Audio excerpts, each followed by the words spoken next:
नमस्कार किसान दाजुभाइ तथा दिदीबहिनीहरू। आज म केही नयाँ जानकारीका साथ उपस्थित भएको छु। आज भने हामी कुरा गर्दैछौँ यो सिट्र्याक्सन इन्जेक्सनको बारेमा।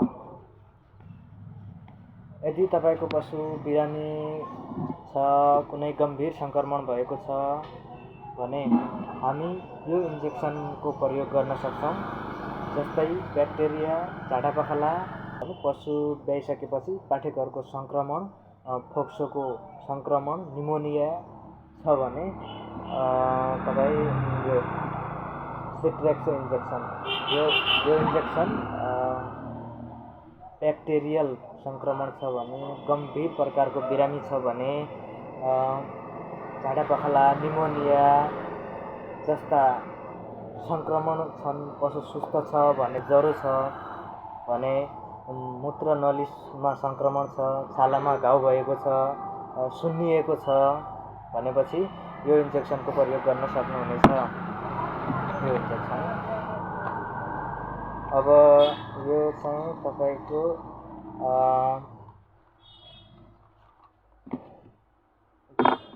यो इन्जेक्सन एउटा एन्टिब्याक्टेरियल ड्रग्स हो जुन ग्राम पोजिटिभ र ग्राम नेगेटिभ दुईटा ब्याक्टेरियामा राम्रो काम गर्छ। यसको प्रयोग भनेको यसको डोजमा भर पर्छ। यो चाहिँ यो र यो दुवै यसलाई घोलेर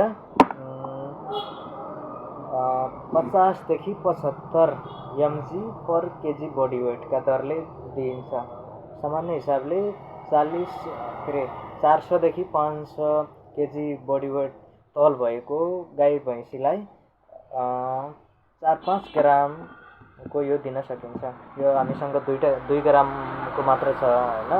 अब यस्तै दुईटा एउटा पशुलाई, एउटा गाई अर्थात् भैँसीलाई दिन सकिन्छ। अब यसलाई तपाईले योलाई दुईटा रुलबाट दिन सकिन्छ, आइभी र आइएम। नसामा र मासुमा दिन सकिन्छ। यसका केही सावधानहरू अपनाउनु पर्ने हुन्छ, जस्तो कि यसका केही साइड इफेक्टहरू हुन्छन्। यो लगाएपछि लगाएको ठाउँमा सुन्निने हैन, यो सम्बन्धी ज्ञान भएको छ भनेपछि मात्र यसको प्रयोग गर्नुहोला। अन्यथा यो इन्जेक्सन जति राम्रो छ त्यति नै खराब पनि हो। यो सबैभन्दा तगडा इन्जेक्सनको रूपमा यो इन्जेक्सन लगाइसकेपछि 5 देखि 7 दिनसम्म दुध र मासु राम्ररी पकाएर अर्थात् 5 देखि 7 दिनसम्म खाँदै नखानु होला।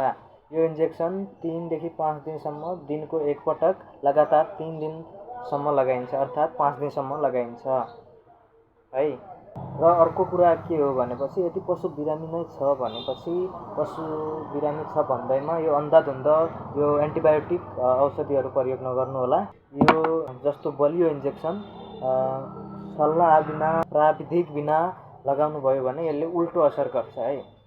त्यही भएर यो एकदम सेफ्टीका साथ प्राविधिकसँग सल्लाह गरेर मात्र यो इन्जेक्सनको प्रयोग गर्नुहोला। यो इन्जेक्सन सही तरिकाले राम्रोसँग यसको प्रयोग गर्न सक्यो भने यो रामबाण औषधि पनि हो है। हस् त, भिडियो कस्तो लाग्यो? भिडियो मन परेमा लाइक, कमेन्ट, सब्स्क्राइब गर्न नबिर्सनु होला।